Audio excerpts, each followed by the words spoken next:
on a hot mic. Alrighty. Are we good on the camera? Matt?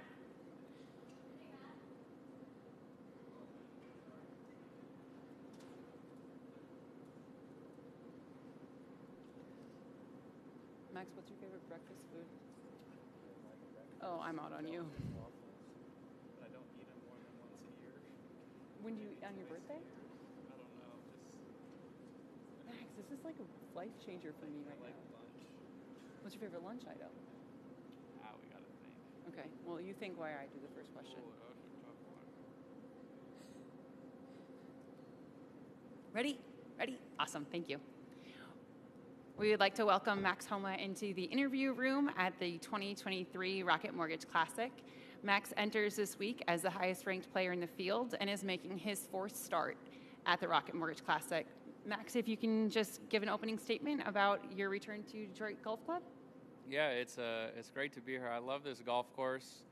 It was a shame to see, I don't know, the quasi-tornado that came through here, but it's a pretty amazing to watch all of the grounds crew, and I heard that they had to bring in 120 other extra people to help. So that was pretty amazing. I'm very, very impressed and very thankful that they did what they did.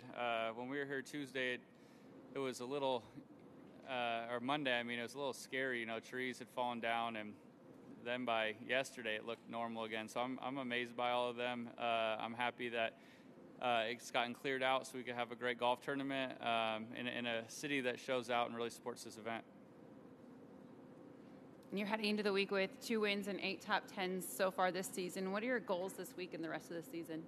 Yeah, just keep playing good golf. I've been swinging the club really well, been putting it well. All the things feel really good. So just kind of keep doing that. I'm coming off 2 missed cuts. And I guess typically maybe a year or so prior, I would try to reinvent the wheel, but everything feels great. Just golf is a mean game. So my goals are just to go keep playing golf the way I play, kind of make it feel like I'm at home and just enjoy my time and wait for golf to love me again a little bit. We'll open up for questions. Matt, go ahead. Matt Charbonneau, Detroit News. Max, you've both played in 4 of these 5 events, and you mentioned a little bit about the course and everything, but what was it initially that drew you to playing here? And since you've been here a few years now, how have you seen this tournament grow, and do you feel it gaining in popularity, not just with fans but players as well? I think the reason I played the first year was kind of just simply it really fit the schedule well. I mean, that's kind of typically how a new event would go. And then once we left, I think the first year I really enjoy the golf course. The layout's really fun. Obviously, scores get a bit low for my preference. I'm a 10 to 15 under guy, so it's always going to be tough for me to get that hot at an event like this. But the layout's really fun. Like I said, the city comes and supports, so it makes it really enjoyable. They obviously do a great job in that corner of 14, 15, 16, 17. And I don't know, it's just a fun event. I've enjoyed my time here. And yeah, I guess it just kind of checks a lot of boxes. Plus, I'm buddies with Jared Goff. He's a Lion now, so I feel like I got to at least come to Detroit once a year. So it's a cool event for me. We'll go right over here to Ron.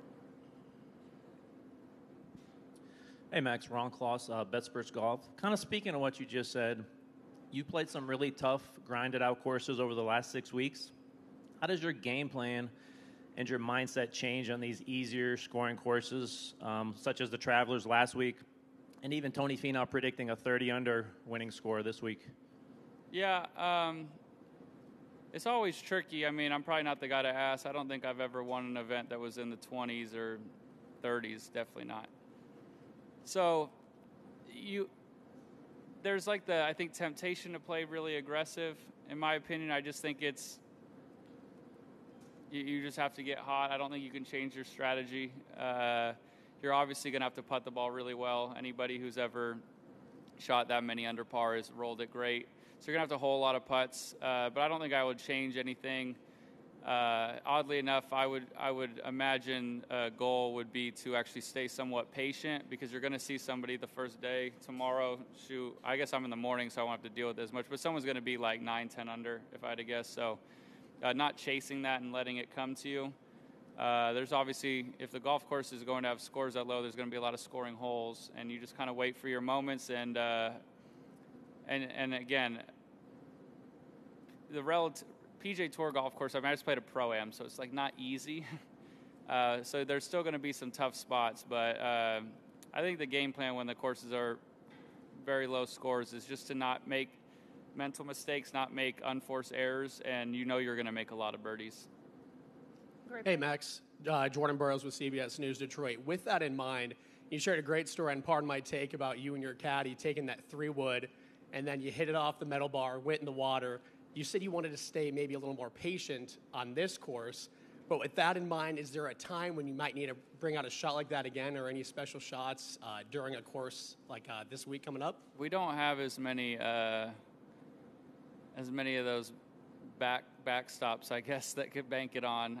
But yeah, I would say that the two coolest kind of holes for risk reward coming down the stretch is 17's a good one. If the wind's playing into, all the par 5s play into the wind, so it plays a little longer, and that's one that you're going to want to get it up around the green in 2. But the most exciting is 14. I don't think a ton of guys can get there in 2 if it's into the wind, but if it's not into the wind, a lot of guys can get there, but it's still a tough shot over water, and long isn't really great. But like I said, it's one of those things you got to pick your spots, and I find that hole will be kind of a pivotal hole. 17, there's not much trouble around the green, but you still need to leave it in a good spot because the green's pretty intricate. So I don't know. That's one of those things you kind of feel out as you get out there. I'm hoping I'll just be in the fairway to at least be able to have a decision to make. That's step one. But yeah, like I said, there's a lot of birdie opportunities out here. So you just have to kind of wait for those moments and then make those decisions. With that in mind, too, Area 313 is a big thing here for local charities. Ending the digital divide is what they're aiming for. Does that put any pressure on yourself to be able to hit low and even possibly get that hole-in-one on one of these days? Not really. That's the most absurd challenge that's ever been bestowed upon golfers. It is fun though. That 15th hole gets rocking. It's really enjoyable. So I really enjoy playing that hole. I know obviously the Waste Management has started the kind of enclosed type golf arena for a hole, and some other tournaments have done a good job doing that, and this is obviously one of them. So I really enjoy playing that hole. It's not super hard, so you can kind of get some roars out and make a birdie, hopefully make a 1. I know Sabo, I think, made 1 last year. But yeah, I will not probably be going 3-1-3 this week, and if I do, I might just walk off before I get to 17T. So, any additional questions for Max? We'll go right here in the middle. Oh, sorry. We'll go with Paul first. Max, Tony Paul, Detroit News. You mentioned the low scores and how you're more of a 15 under kind of guy. Last week the numbers were low at the Travelers. Rory made some comments about how the course or the technology has kind of passed that course by. I guess what are your thoughts on that? I mean, do you think it's okay that there's a few tournaments out here that the scores just get really low? Yeah, I think variety's fine. Weather plays a big part. Like this week, I played here when it's firm. It still gets to be pretty low scores because it plays shorter. But, I mean, you can't really do much about this week. It's rained a ton, and I don't really know how you would fix that. But, yeah, I mean, variety is good. We have events like the Charles Schwab, I think, 9 under 1. That played very firm, and it's in an area at that time of year where it didn't rain, and you could really bake it out. Then you have events like Riviera that plays tough typically, Hilton Head, and then, yeah, we're going to have events like this where you have to show that you can go low. I think that the ultimate greatest golfer or golfers should be able to do all of those things. And I find that Justin can do all those things. Justin Thomas, everybody could do all of those things. So I think it's important to have that variety. Especially like in these designated events, you have some that are ridiculously hard, and then maybe you have some that you have to prove you can shoot 10 under. I think that's a skill in itself. Just a few more, Adam. Max, considering you went through a true slump, what you're going through right now, would you call it a mini slump? No. missed the cut by 1 and 2. I played quite well. It's not a mini slump. I have 8 top 10s this year, and I had a top 10 like 3 events ago, I think. So I think I'm good. What would you call it? What would I call it? Frustrating. But no, I would not quite call this one a slump. My last round I played was a bogey-free round. So in my actual slump, I had a lot more birdie-free rounds. So I think I'm sitting just fine.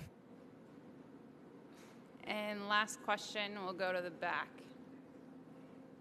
God, it's got to be about Rosé. Hey, man, Justin, I'm playing in the tournament this week. Of your pairing last week, who is your favorite that wasn't Wyndham Clark, and why? Man, I think I'd have to go with Justin Thomas. Nice. He makes me feel tall and funny. All right, that's the end of the question. Okay. Thanks so much, Max. Thank you, guys.